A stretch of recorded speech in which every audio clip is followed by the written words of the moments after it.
Hello my people, welcome, Lucy B here. As you can see from the title of today, we are told from the day we are born, move west, get the degree and the dollars, the pounds or the euros. Send the photos home of the clean streets and fancy cars. That we call it making it. You've made it in life. But there's a chapter they leave out of the buncher. It's the silence that hits you when you close your front door at 6 p.m. It's the realization that you are surrounded by millions of people, yet no one truly knows your name. Today, my friend, we are talking about the dark side of the diaspora. Why loneliness is quietly dismantling the Western dream. Number 2, the transitional culture.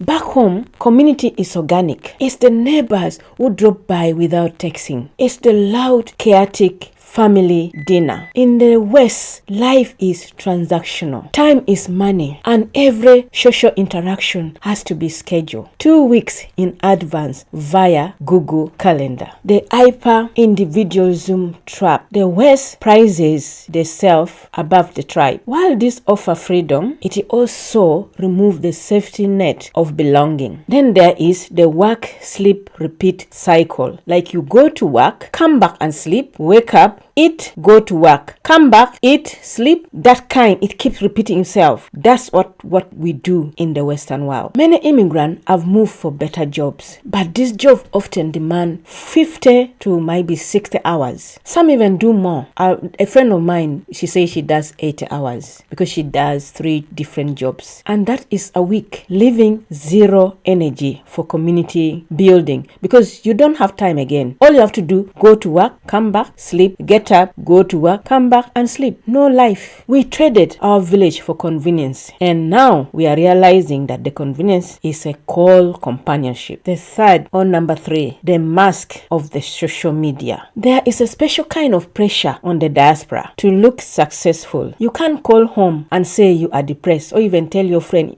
back home that you are depressed. You can't tell them that I am depressed and I haven't spoken to a soul for a week or for a month. You can't tell them that because you want them to see that you've made it. That picture of fakeness, and we live all our life fake life. Why? Because some of our family are sacrificed at everything. Some might be their family has sold down, they've sold like houses, they've sold like everything for you to come abroad because they know when you come to the Western world you are gonna be rich. Definitely there's money everywhere. There's money the moment you step there. There's money on the street, there's money on tree, by the roadside, everywhere there's money. So they can do anything to send you over. So what do? You post the picture of latte of that classic, you're in this classic restaurant, 5-star hotels, you for holiday, even though you're not for holiday. It might be you go by the lakeside and just take some picture, or even you just see someone's car or a friend's car and just take a picture and you tell them it's your car. You smile and you suffer inside silently. You are in pain, you are dying slowly. A friend of mine, her boyfriend, she was dating these white old guys, so he bought for her one time. They were going for a special dinner. He bought for her. He took her some time to one of the African where you can get expensive wig. He bought for her a wig of 300 pounds. She kept that wig. So whenever she's calling home, she would put that wig on. She will go in that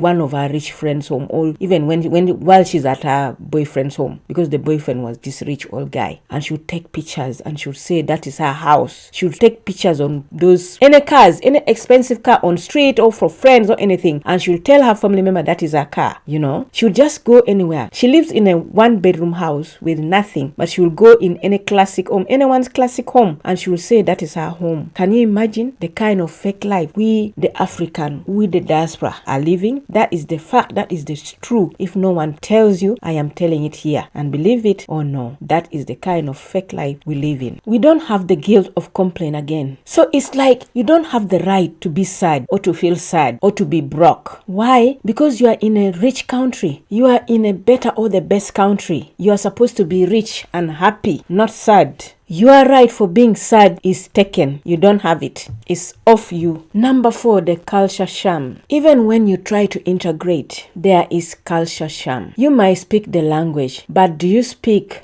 The soul of the place. Loneliness in the diaspora isn't just about being lonely. It is about being misunderstood. It's the joke that doesn't land and the value that doesn't clash. The cold Western social norms. Exploring the difference between politeness and friendship. Generationally, loneliness, how older immigrants feel left behind as their children fully westernized. Your children are born here, so they just take the whole style, the whole ways of the Western people. And you find yourself a person who has grown in Africa. You are kind of put like in a corner aside because like you are not fully, you don't belong. You're not like them. You're a little bit different. And our children just try to tolerate us. My African mother, my African dad, they just tolerate that, okay, I find myself, they are my parent. I just have to accept the fact they are my parent, but we don't have much in common. I hope you get that point. That's why you can be a family of 6 or even 10. Say you have 6 children, you and your husband, you're gonna still be lonely because as a wife even, your children, they'll just be on their own. They will be talking to their friends in their room whenever they are home. Your husband might be upstairs also and you are left alone in the living room. I have a friend of mine,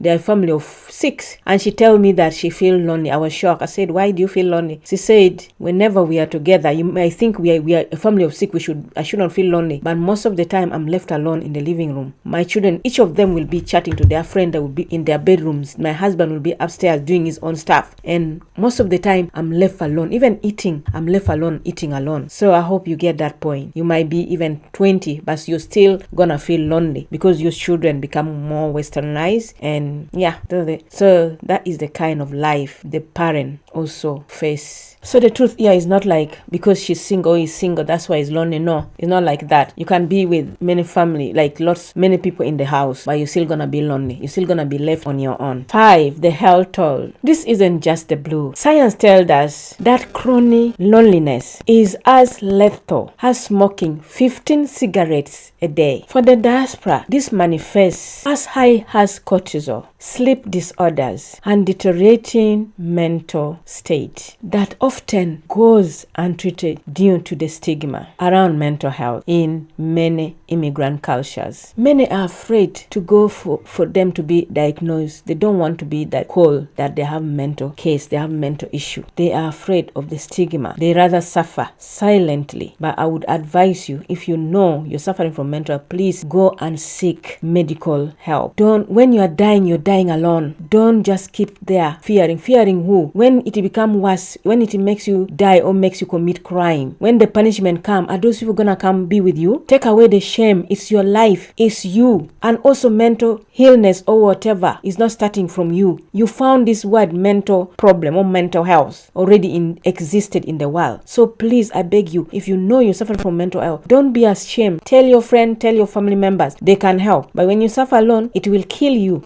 So don't be afraid. Don't be afraid of anybody. We are all human beings. When you're suffering, they will not be there. Okay? If you have, I'm gonna leave a link here. Check it out for help. Just check it out and call and ask for help. The dream is only worth it if you have someone to share it with. It's just like if you're a man or a woman. If you're doing very well, whatever you're doing in life, you need someone to share it with. Share it with your family, share it with friends, but there's that special somebody also you want to share that thing with, your husband. Yes, please don't let the pursuit of better life cost your life itself. Take care of yourself. Please like, share, subscribe. If you haven't subscribed, please, I beg of you, subscribe. Thank you so much. Please share, let it help somebody out there. The loneliness in this country is just beyond. It's a killer. It's deadly. So also I want to advise, if you have a friend there, if you're in the diaspora, please try and form groups where you can meet, where you can have some, now summer, you can come together, make some barbecue, drink,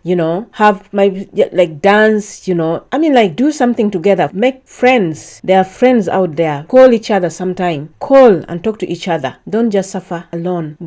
Find the best church where you can go to. Okay? Thank you.